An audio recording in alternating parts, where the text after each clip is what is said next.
Okay. Hello again. I hope you have enjoyed your meal and that you will experience a meal a little bit differently in the time we have ahead. This truly is a miracle to be here today. It's been one miracle piled on another. And there are so many people to thank. If I thanked everybody, we would be here all afternoon. But there are a few people that I really want to lift up. The first one is Marty Leone, who's responsible for this amazing venue. Marty, where are you? There she is, back in the back. This is 8 minutes from my house, and I did not know it was here until I came to an event. And she said, oh, I wish more business people knew about it. And I said, have I got a deal for you? The food that we just enjoyed is from Unforgettable Affairs Food. April planned to be with us today, but was not, but she's certainly here in spirit. And we're so grateful for the delicious food that she provided and that her team provided. She told me, don't worry, my team knows how to handle it, and obviously they do. They've done a great job.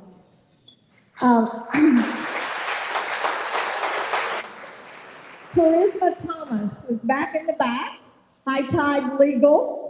It is because of her that we have all this audio visual. She's the sponsor for that, for which we're very grateful. We've been keeping our expenses down because we want everything to go to the Shepherd's House Ministry. I would be remiss if I didn't introduce this gentleman right here at the table, who is my husband, Alfred Taylor.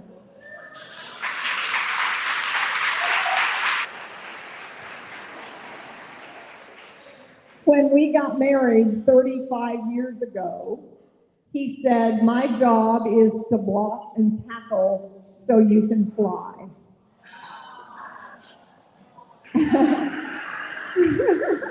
And that's what he's done for me. He has supported me in doing things that I'm sure he thought were absolutely crazy, and they probably were. But he always was there, and I am forever grateful. Lisa Brown is in the back in the flowers. She has recently joined my team as an assistant. Many of you have talked to her.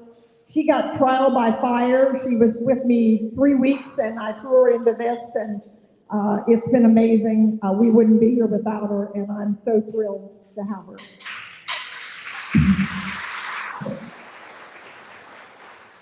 Then sitting back in the corner is Andrea Anderson. Andrea, raise your hand.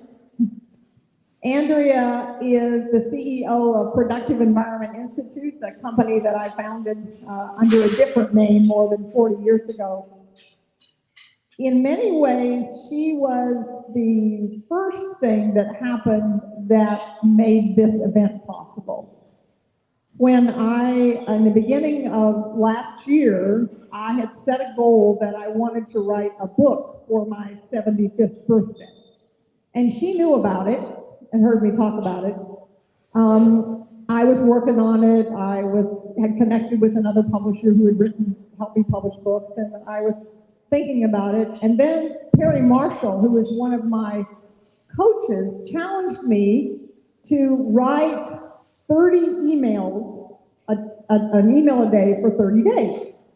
And some of you got that. I sent out a message saying, I've taken on this challenge. I don't know what it means. I don't know what you're going to get. It may be a rant. It may be personal. It may be business. I don't know. But if you want to jump along for the ride, sign up. And so many of you did, and I wrote those emails. I wrote them, I took off Sunday. I realized God took off Sunday, so I could too. And on day 28, I was horseback riding and had an accident, and I fell and broke my collarbone. So Andrea sent out a message saying, well, I guess Barbara needs a new story. We're going to have to stop the emails for right now.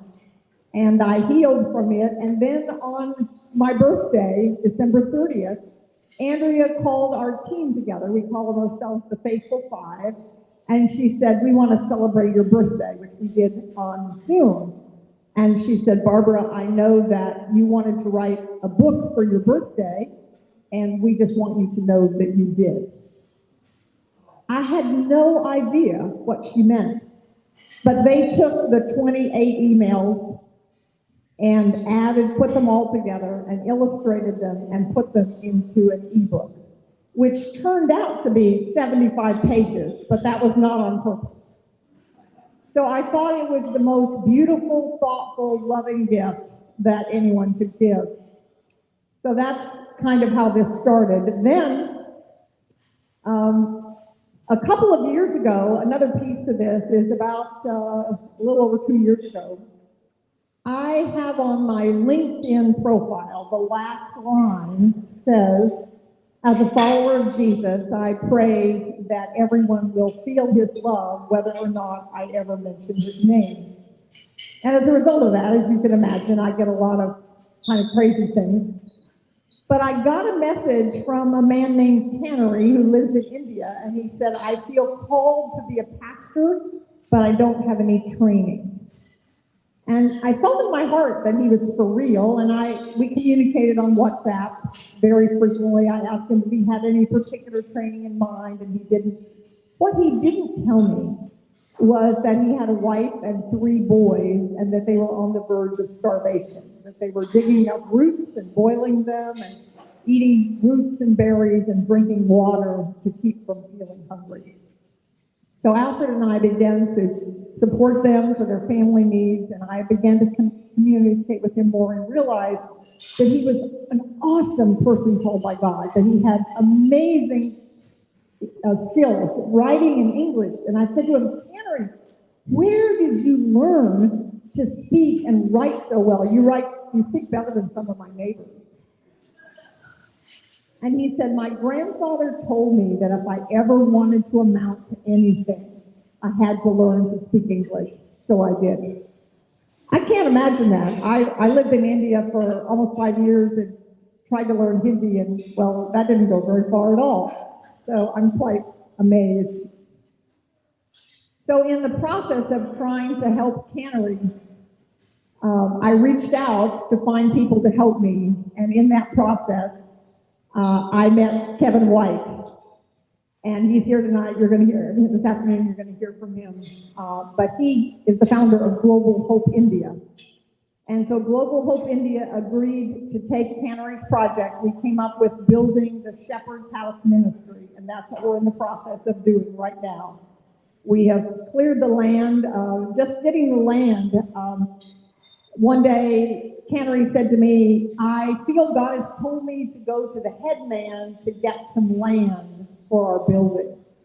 Everyone said he was crazy because he's a Christian and he was in the midst of Hindus and Muslims, but he said, God told me to.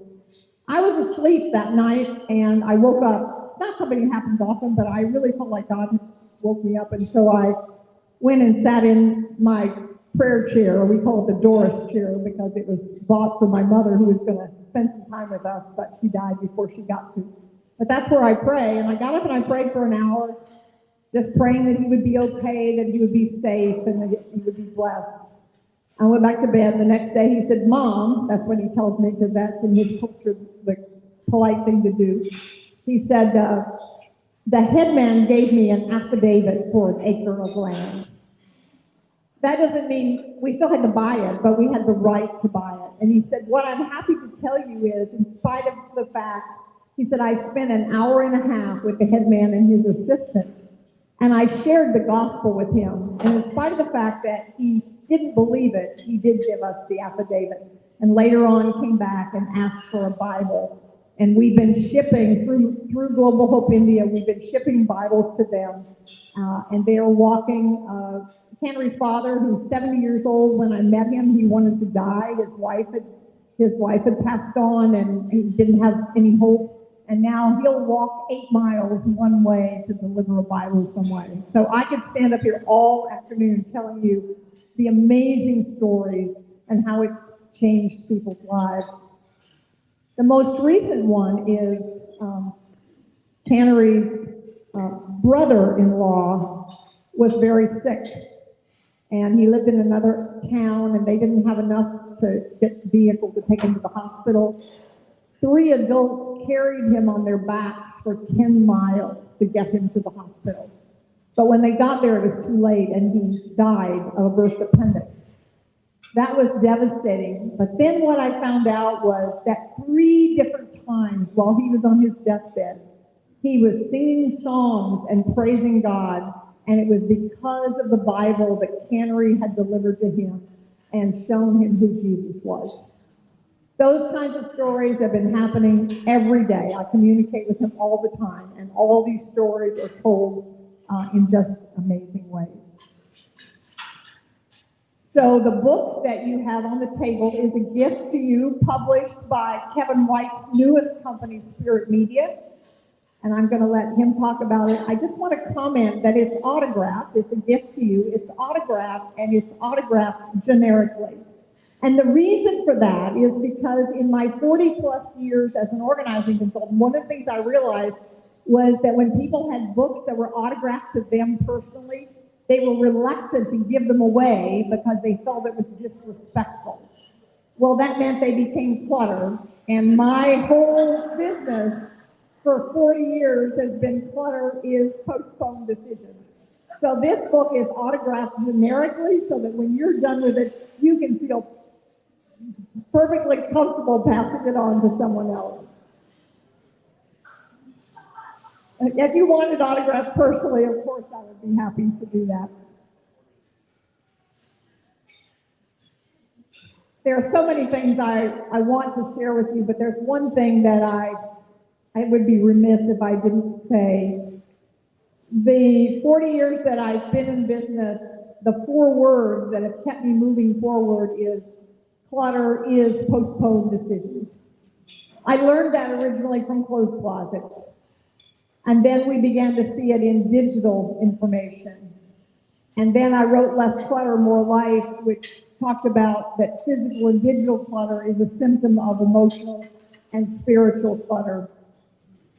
But I'm here to tell you that what I see now and what this world needs to understand is the most important decision you can ever make, who is Jesus Christ. And it is because of him that we are here today, and I'm very thankful. And with that, I want to introduce you to Kevin White.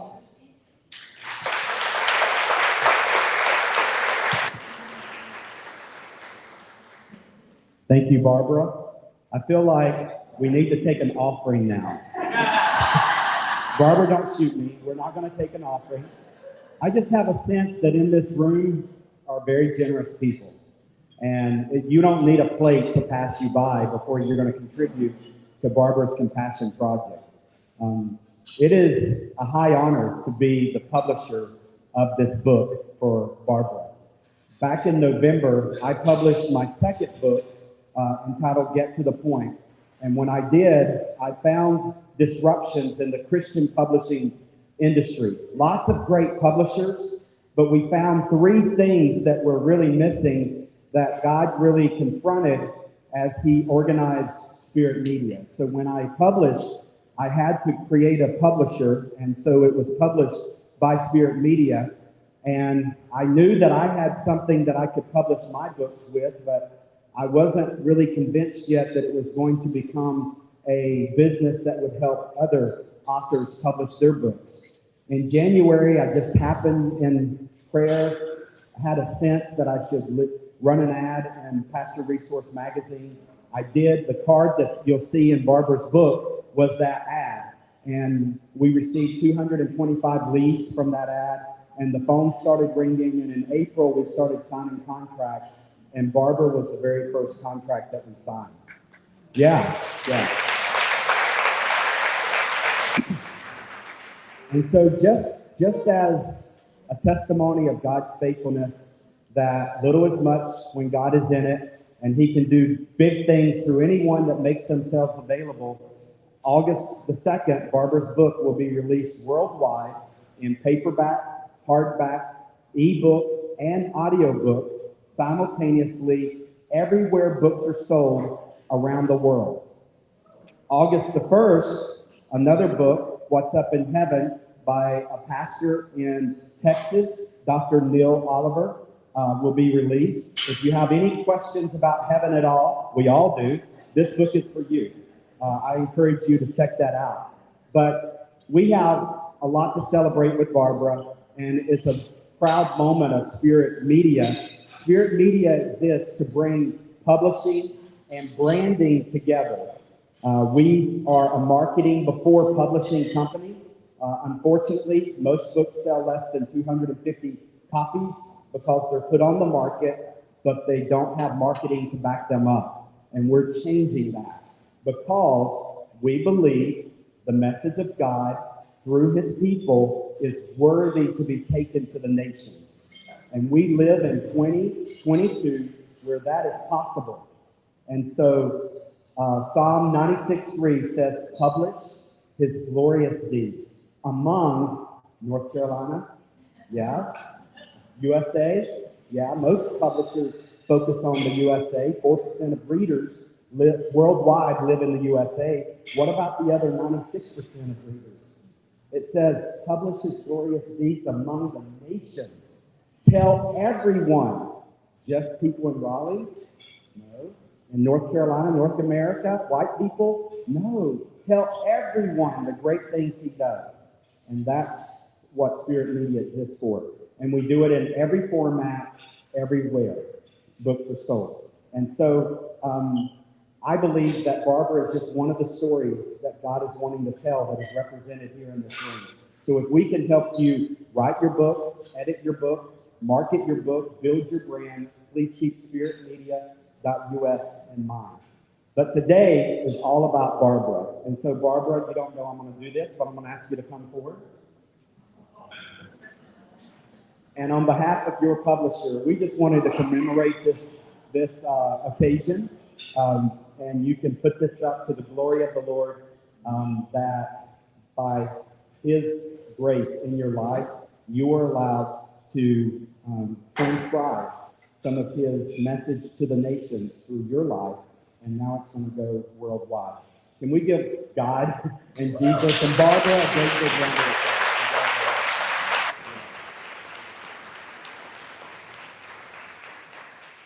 Thank you so much. That was a surprise that I wasn't expecting. And life is full of surprises when you ride along with God.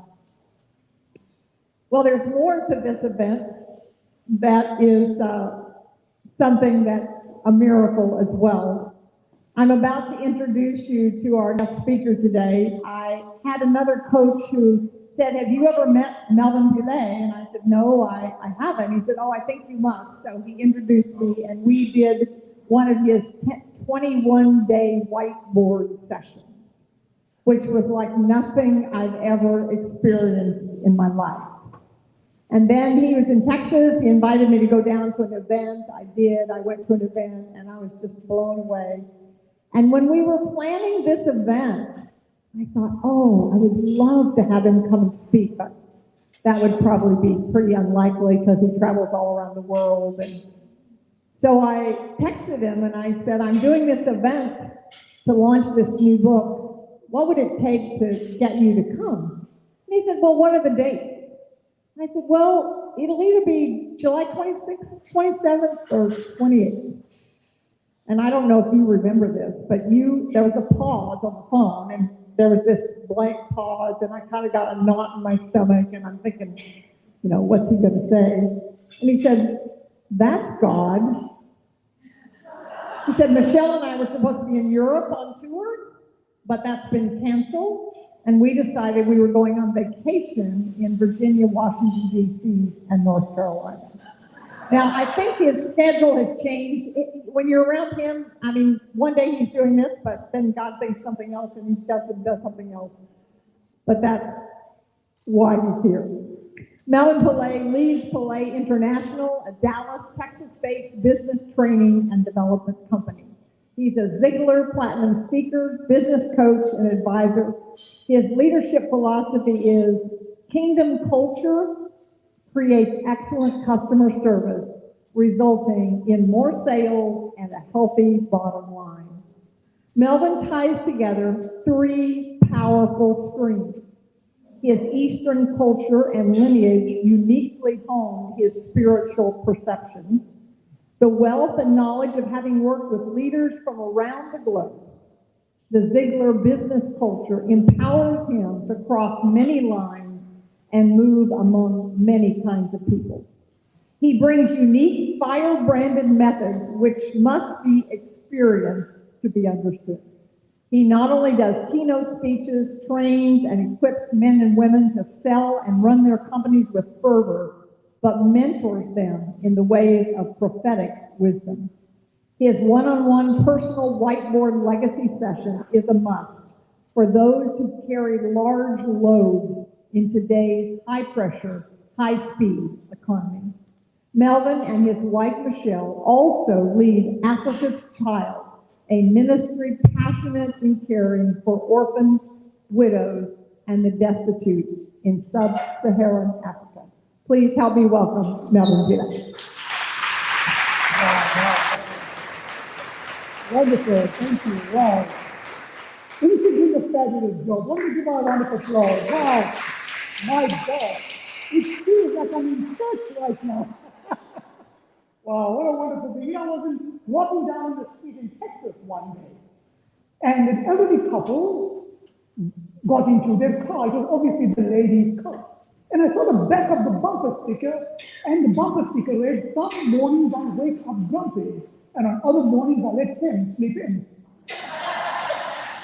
Now, I don't know how you wake up in the morning, but grumpy is certainly not the way. Somebody once told me that the joy of the Lord is our strength.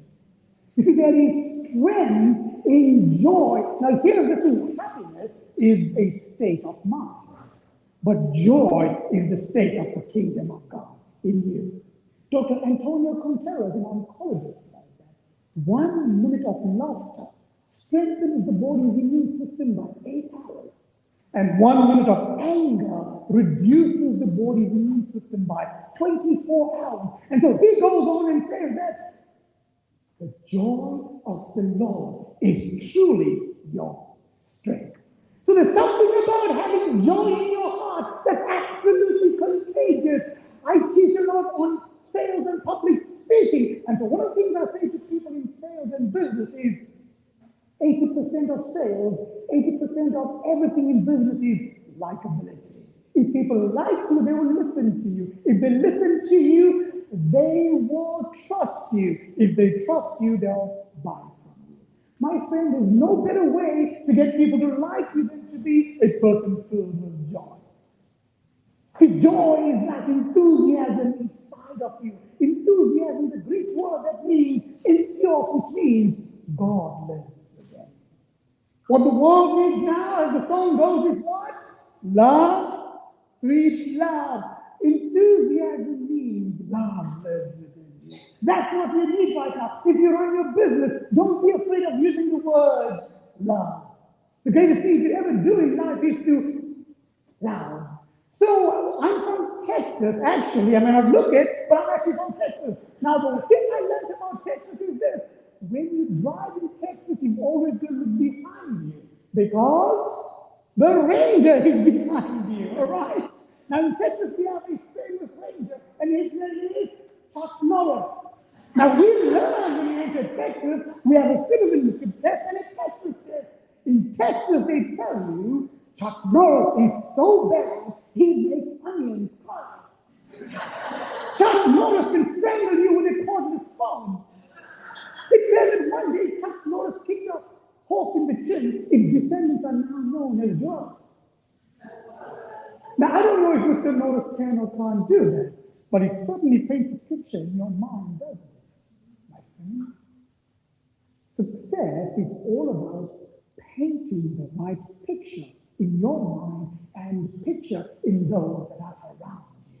The world is looking for a picture of hope, and there's no better hope that you can give the world than the hope that's in the Lord Jesus Christ. I'm going to talk a lot today about life and success. I'm going to talk fast if you promise to listen very, very intently, okay? In communication, it's so easy to be misunderstood. It reminds me of a story of a lady and her 3 sons. Well, they were very poor. As the boys grew up, they left home and went into the big, wide world and became very successful. At the 92nd birthday of Mom, the boys come home.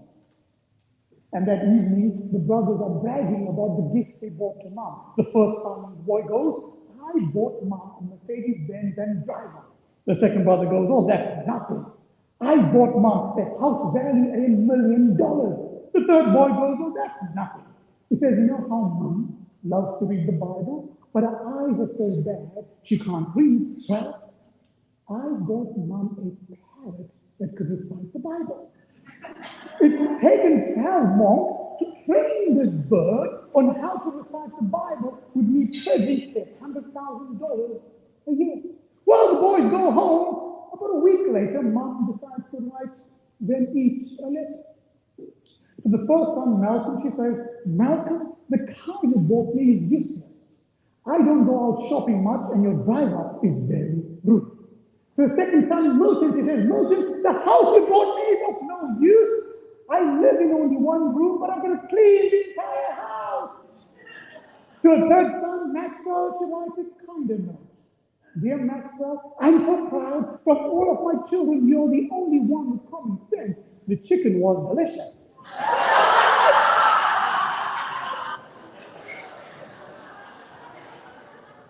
Now, for the animal lovers, no bird were harmed in making that joke. We have a communication problem in life, you know. We just absolutely misunderstand people. We think we know what people want, but we do not know what they want. Let me tell you what people want. Around the world, billionaires, millionaires, of people without a cent in their pocket, they all want respect. If you can learn how to respect people, only then will they allow you to love them. Respect precedes love. That's what Jesus, before he showed them love, he showed them respect. If you respect clients, if you respect people, they will be open to listen to whatever message you have in your heart. Don't be afraid. Don't be intimidated. Let the message of love flow out of you. But it only works when you respect people. Understand people, and you will find that life is actually very easy and light.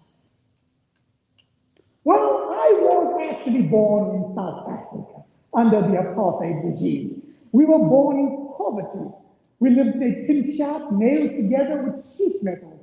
We were so poor we had only 2 makeshift beds. Mom and Dad slept in one bed, 6 children on the other. I joke with people, we were so poor, we used to go to KFC and lick other people's fingers.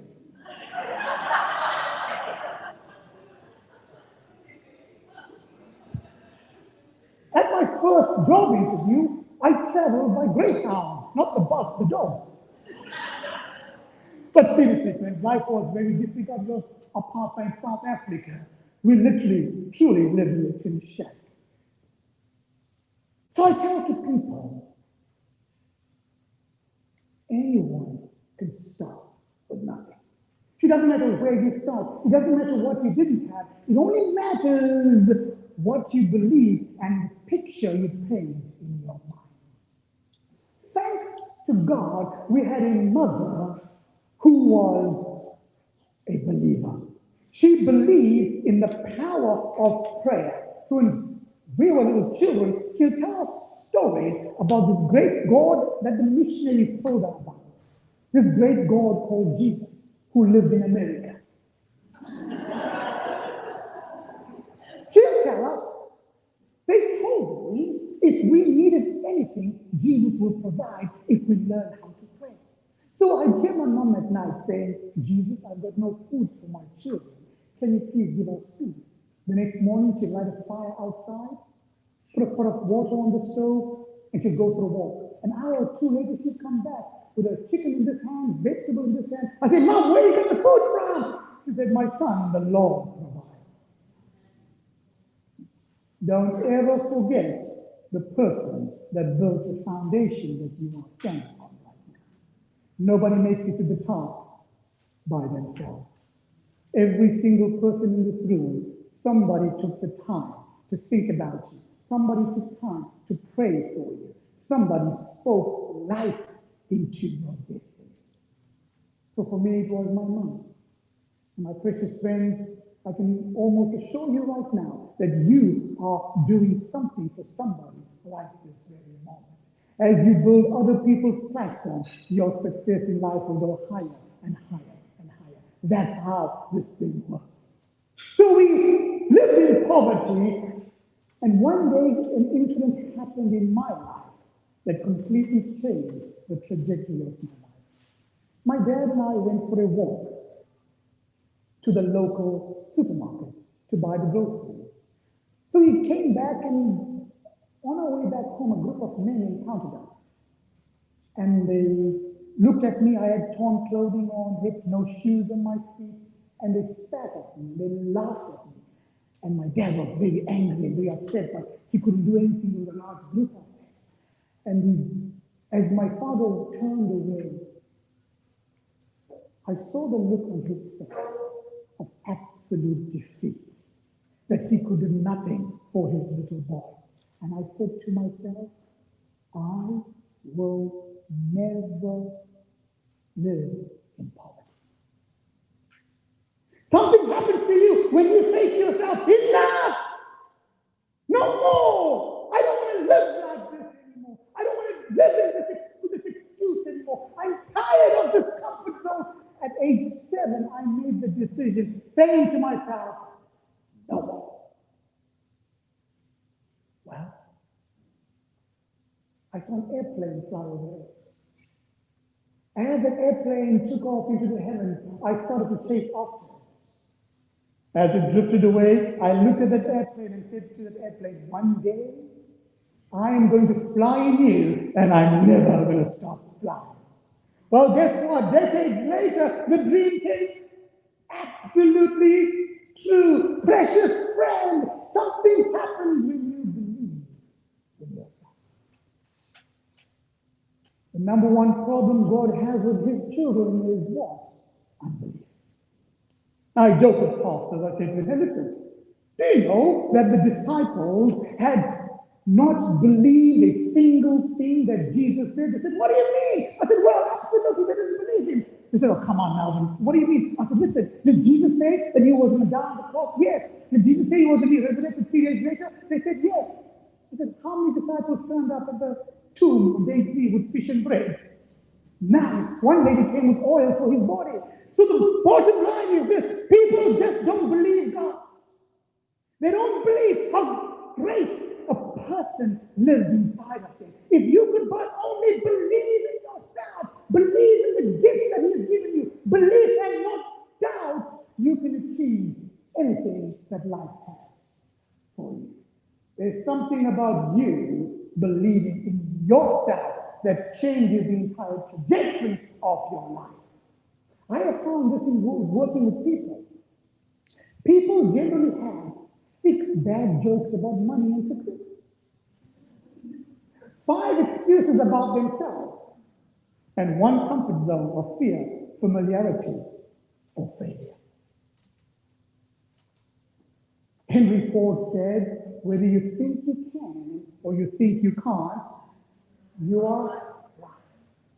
The proverb says it best, as a man thinks, so shall he be. How you think is how you will feel. How you feel is how you speak. How you speak is how you perform. Your performance are your behaviors. Your behaviors become your habits. Your habits become your destiny and your life. It all starts with how you think. As a 7-year-old little boy, I thought that one day I'm going to travel the world and speak to audiences all around the world. And guess what?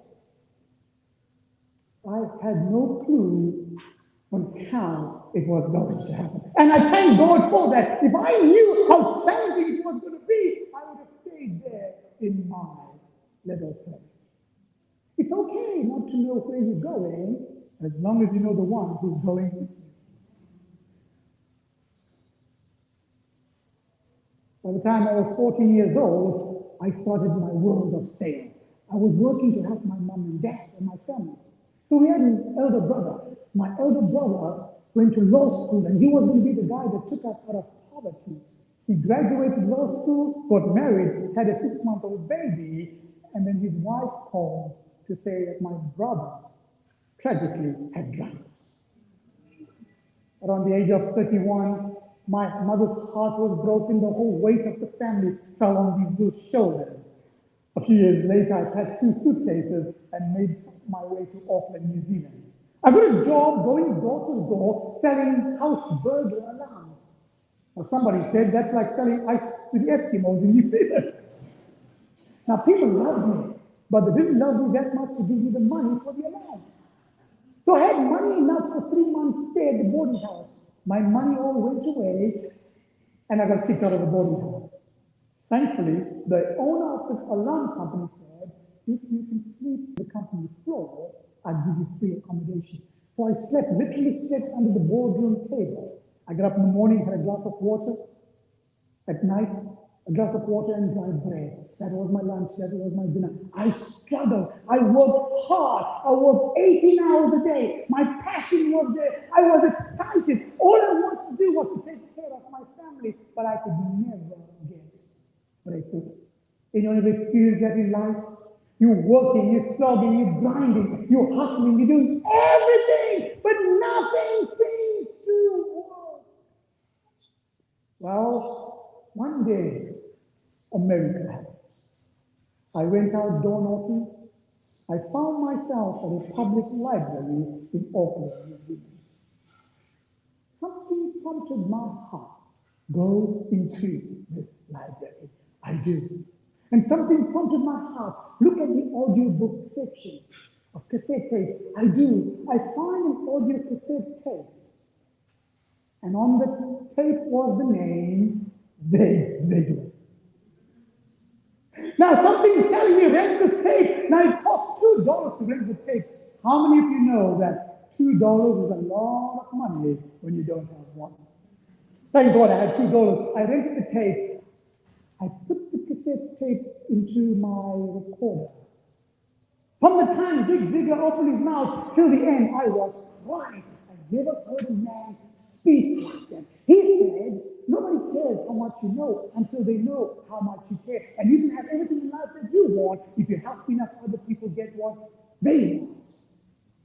And all of a sudden, from business, he started to talk about Jesus. I said, wow, I know that name Jesus. My mother told me about that. So Zig Ziglar came to the end of the tape and said, and I'll see you at the top. I thought he meant heaven. I said, okay, Mr. Ziglar, I'll meet you in heaven. That became the moment of me giving my heart to the Lord Jesus. As he came to the end of the tape, I said to him, Mr. Ziglar, I don't know who you are, but one day, this dead, broke salesperson is going to stand on the stages of the world and speak the way you are. I had no clue who he was. I went back to work. I listened to that tape from a struggling salesperson. I became the top salesperson, sales manager. Eventually, I had my own dealership of the very company within 18 months. 7 years later, I visited a seminar for the first time in Dallas, Texas.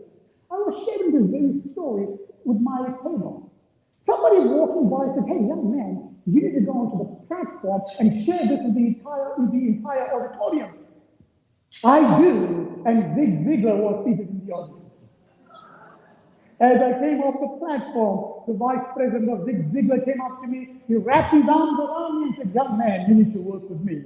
So I got certified, trained with Zig Ziglar. I finished off as the vice president of global sales for Zig Ziglar International. And today I'm one of only 8 Ziglar Platinum Speakers on the earth. What that means is that I have more than one joke.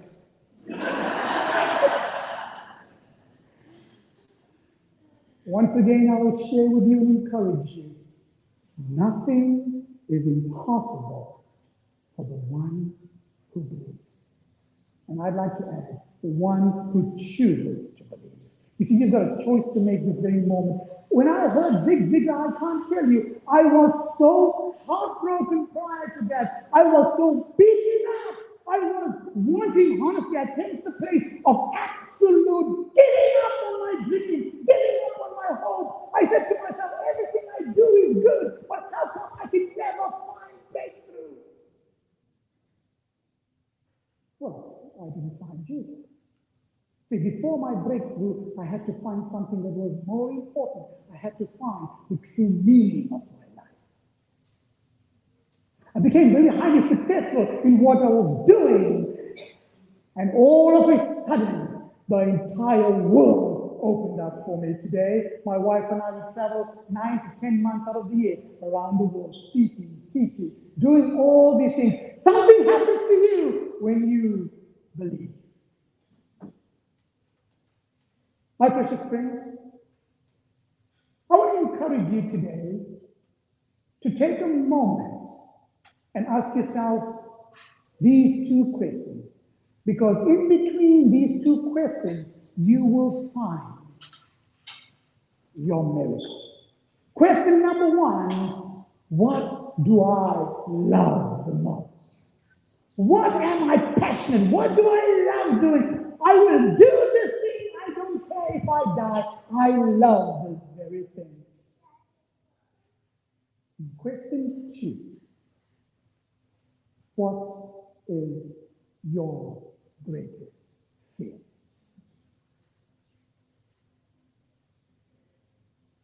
You see, my friend, your greatest fear is the biggest mountain in your life. What do you fear the most? What is the thing you're afraid of? Are you afraid of dying alone? Are you afraid of the market crashing and you losing all your money? What is the fear in your life that's stopping you from your breakthrough? Your breakthrough is stopped by the fear that's in your heart, by the philosophy you borrowed from somebody who failed in an area. It is the philosophy inside of you about love and the philosophy in you about failure that hinders people.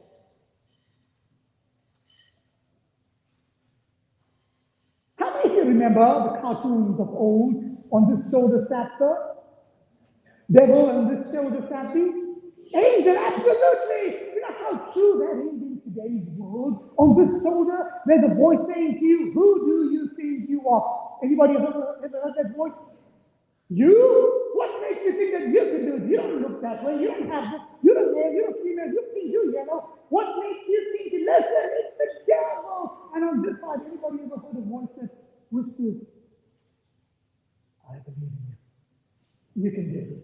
Anybody ever heard that voice? Well, there's the devil and there's the angel, right? So I was talking to a group of millennials and trying to bring this message to them because they don't watch cartoons the way we used to watch cartoons. And so I said to them, and they were mesmerized by an angel and a devil. And I said to them, wow, these two, the angel and the devil, are constantly fighting each other. And they were like, which one wins? I said to them, the one you feed the most. And I said to them, see, every day you are the only person on earth that can stand guard at the door of your mind. And if you choose to allow the negative, the ungodly, the doubt and the fear to enter, well, you have now fed the devil. But if you choose to reject that voice, if you choose to doubt your doubts, and choose to believe and allow the positive, allow the godly, allow all the good stuff to go inside of you, you of your success. There is power in the way you think. Can you think with me for 1 second? Just think about it. Close your eyes for me for 1 second. Barbara, I can go after the wallets now. Open your eyes. Look around you. Just look around you. Everything you see came out of somebody's thought. Somebody thought about the iPhone. Somebody thought about the projector. Somebody thought about the light. Somebody thought it's an idea. You have got no clue how powerful you are. You've got no clue how much God has deposited in you. Believe in yourself. Believe that you can absolutely do something, and hey, deal with the excuses right now. Some people tell me, oh man, I'm too young, Melvin. Oh, I'm not women. Oh, the best one, I think I'm too old. Anybody ever heard that? All right. How many of you know of a man by the name of Colonel Sanders? Yeah? Do you know what his life story is? At age 67, he was kicked out of his housewife. He lived in the back of his station wagon, drove around the streets. He had an amazing chicken recipe that he wanted to sell, but guess what? Nobody wanted him. Anybody ever sell like that? You've got this beautiful message, but nobody wants you. Well, the colonel was a very persistent man. Eventually, a restaurant said to him, hey, we'll give you a try. And the rest of history, we've heard of Colonel Sanders. But there's two takes on this. One group says that he knocked 888 doors. Another group says he knocked 1,099 doors. Whichever, that's a lot of doors to knock. Let me ask you a question. What would have happened if the colonel stopped at door 887? Never heard of him. At which point are you going to stop? When will you give up? Did I hear never? How about we say this? I will never give up. Let's say this aloud. I will never give up. See, if you make that life count, when I was dead broke under the table, no money, no food, nothing, no friends, no hope, I said to myself, I will never, ever give up. One of the greatest speeches ever recorded in history was given by Winston Churchill. He walked up to the podium of students, took out his top hat, put it down, and he said to them, never, never, never give up. This is what I found, my friends, with regard to our dreams in life. If you refuse to give up, God will never give up on you. Let those words penetrate your hearts. Get away from all the excuses in life. I'm too young, I'm too old, I'm this color, I'm this, and that. Stop with the excuses and say to yourself, I refuse to give up. There's something about persevering. Like Charles Spurgeon says, it's only through perseverance that the snail reached the ark.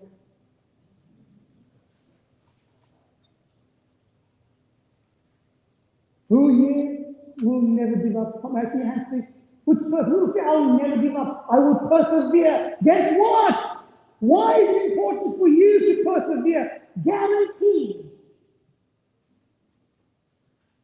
Whatever you do in moderation, your children will do in excess. If you give up on small things, they will give up on big things. That is why it's so important for you to accomplish what God has in your life and for your life. Just do not give up for the sake of your children.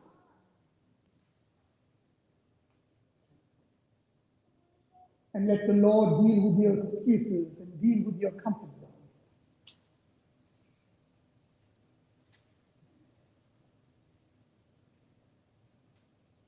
I had no clue what God was going to do in my life. I can honestly say this to you. Around the age of 8 or 10, I was petrified of people. One day a girl said to me, "Oh, I like you now." I didn't go to school for 2 weeks. When I went back to school, she found me. She came right up to me. I ran into the boys' bathroom and I stayed there for 45 minutes. I peeked through the window and she was still standing there with a little letter to give me. I was absolutely petrified of people. Whenever the speech and book review came around, I didn't go to school that week. Well, one day, it so happened I didn't realize it was speech and book review day. I go to school. And guess what? The teacher sees me and calls me up. I come to the front and I deliver the speech.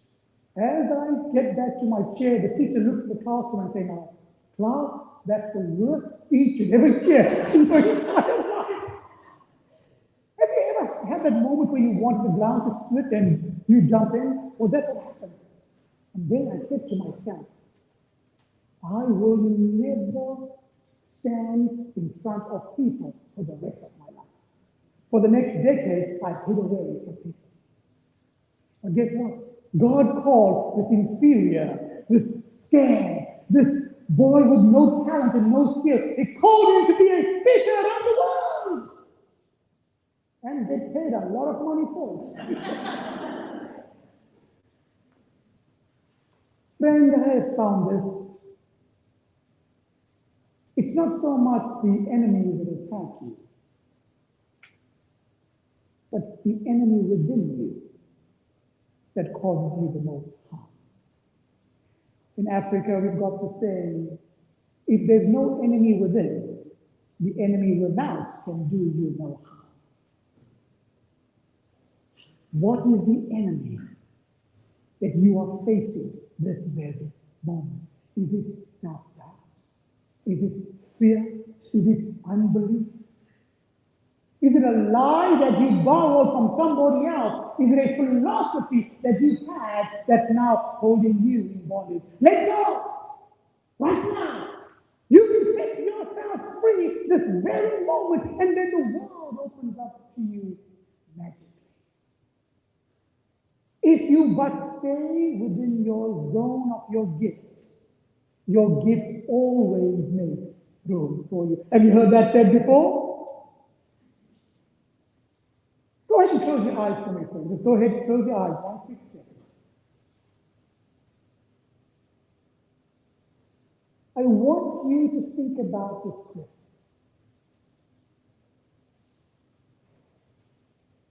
The first one is a common question. How old would you be if you didn't know how old you were? How old would you be right this very moment? And the second question is, what would you do if impossibility did not exist?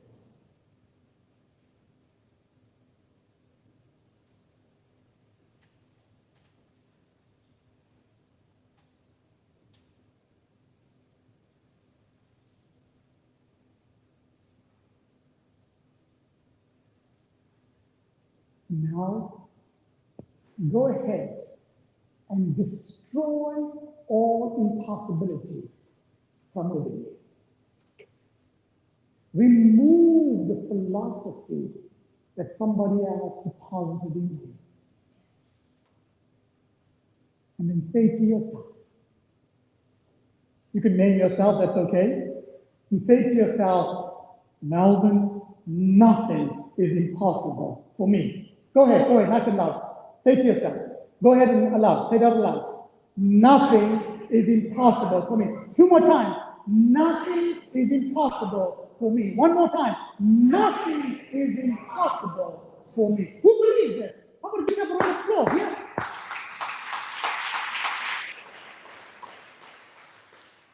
God believes in you. People around you believe in you. But nobody can help you if you refuse to believe in yourself.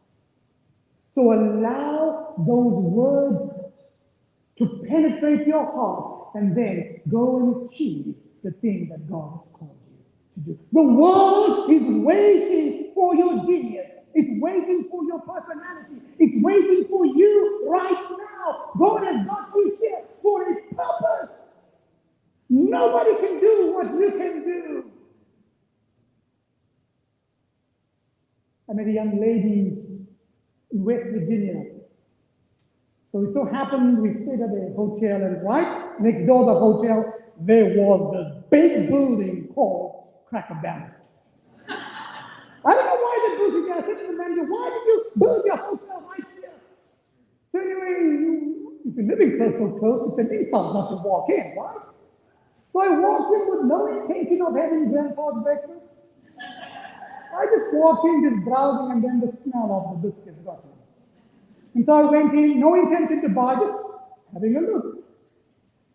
So I go and sit down and having a chat with the lady, the young girl. I said, oh, what are you doing? She said, oh, I was born here.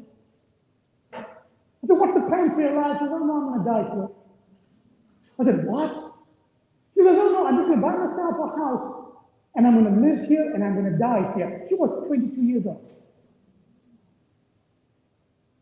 And I said to her, what do you love doing? She said, I love to bake. Now, she had the personality. Who was the Food Network? She had the personality of the Food Network star. She could have been a dynamic person. I said, what do you truly love doing? She said, I love to bake. And I thought to myself, wow, God has blessed this young lady with a dynamic personality, and the world will never, ever get to hear the message, because she already chose to kill herself at age 22. So many people are alive, walking around, but they're absolutely dead. They died at age 17. You know how many people died at age 8 that are still walking around? The story is told of an older lady, around 90 plus, in an old age home. The nursing staff came to her and said, hey, why is it you never spend time with the people? When the church people come to sing, you don't sing with us. Why is that? And the old lady started to cry. She said, oh, sweetie, I love to sing. She said, but when I was 7 years old, I was washing dishes with my mom, and I was singing a song. And my mom said to me, you've got such an ugly voice. Don't ever sing. And the little girl said to herself, I will never sing again. She died at age 7. Is there something in you that you have to resurrect this very moment? Your dream, your hope, your purpose? You are the only person that can resurrect his dream inside of you right now. The way you think changes the entire trajectory of your life. If you will change the way you think, it will change you. When it changes you, everything changes. Nobody, Eleanor Roosevelt said, nobody can make you feel inferior without your consent. Nobody can steal your dream away from you without your permission. You have to literally give it away to somebody. How many of you will say, I am never going to give up on my dream? Who didn't say that? Yeah. I will just say, I will never give up on my dream. God gave me this dream. They say to me, God gave this dream to me, and I'm never going to give up. I will achieve my dream. So help me God. The world is for those who choose to dream. One day, Walt Disney took his little daughter out to play in the public playground.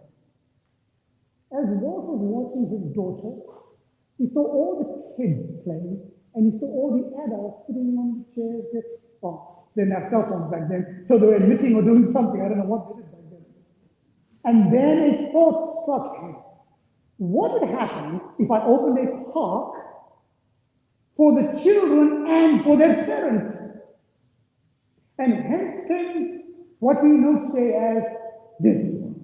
One thought of one tiny little mouse that changed the world for so many people. Now, don't let the kids know this. When parents go to Disney World, it's not because of their children. They're just the excuse that people use.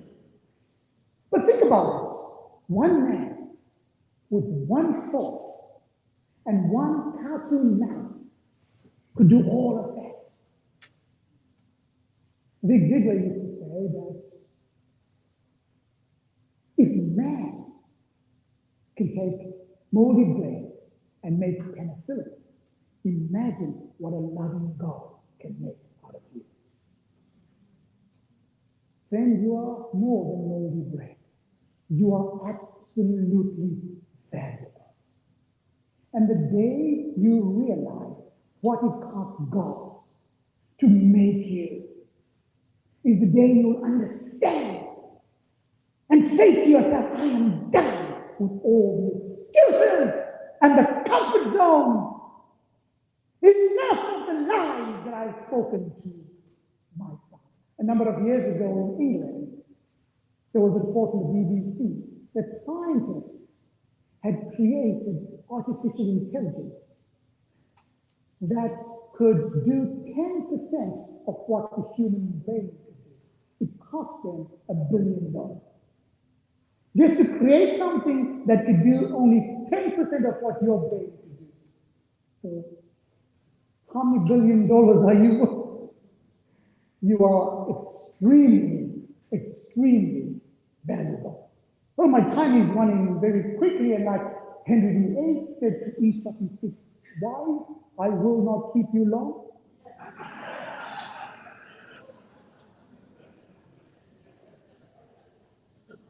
I just want to say this to you, my precious friends.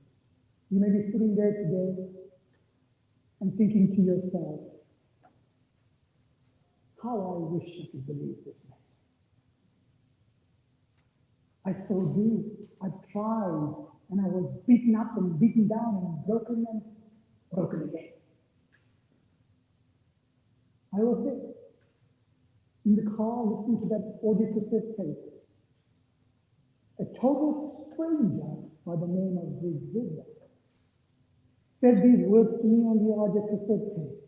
He said to me, I wish I could put my arms around you, look you in your eyes, and tell you that I believe in you because I truly do. You know what I did? I chose to trust this stranger. And I said to him, Mr. Ziglar, you believe in me, and I am going to believe in myself as well.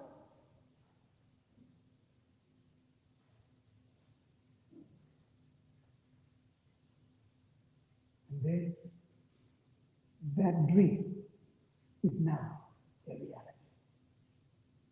The scripture says that God makes a promise with his mouth, and he fulfills it with his hand. You are God's promise, and he's waiting to fulfill the plan for your life. If you will say to yourself once again, say this with me, no more excuses, no more comfort zones, no more lying to myself. Today I believe for myself and for my children. So help me God. Well, friend, I'm going to close up right now with this beautiful poem, actually. Let me just read this to you by Walter D. Winter. If you think you are beaten, you won't. If you think you dare not, you don't. If you like to win, but you think you can't, it's almost certain you won't. If you think you lose, you lose. For out in the world we find success begins with a fellow's goal. It's all in the state of mind. If you think you outclass you all, you've got to think high to rise. You've got to be sure of yourself before you could ever win the prize. Life's battles don't always go to the stronger or faster man. But sooner or later, the man who wins is the man who thinks he can. Precious friends, I pray to God that you believe in yourself. My definition of success is simply this: be where God wants you to be. Do what God wants you to do. And live how God wants you to live. Because if you do, I can guarantee you a day will come when I will see you at the top. Thank you, and God bless you.